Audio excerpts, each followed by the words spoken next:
Limang pagkain na nakakatulong para gumaling ang pananakit ng likod. Pero bago ang lahat, maraming sakit ang nagsisimula sa simpleng sintomas na kadalasan ay hindi natin pinapansin.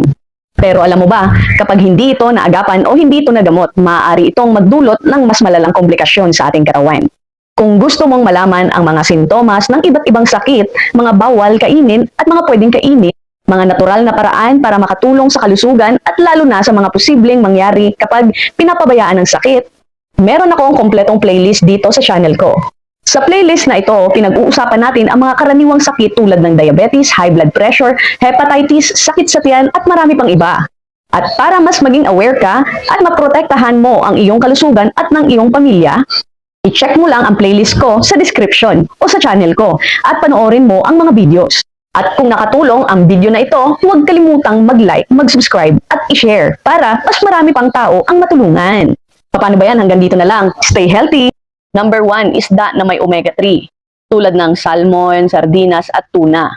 Ang mga isdang ito ay may omega-3 fatty acids na tumutulong magbawas ng pamamaga sa katawan.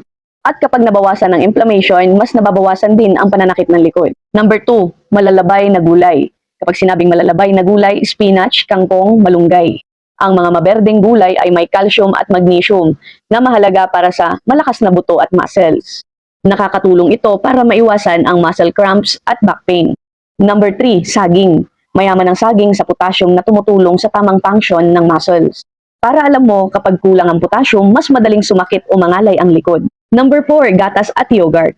Ang mga ito ay mataas ang calcium at vitamin D na tumutulong magpalakas ng buto at maiwasan ang pananakit ng likod, lalo na kung may kinalaman sa buto. Number 5, luya at turmeric. Ang dalawang ito ay kilalang natural anti-inflammatory. Nakakatulong silang bawasan ang pamamaga na sanhi ng pananakit ng likod. Yan ang 5 pagkain na nakakatulong gumaling ang pananakit sa likod. Pero, mahalaga pa rin uminom ng tubig na sapat araw-araw dahil ang dehydration ay maaaring magdulot ng muscle stiffness at pananakit din ng likod.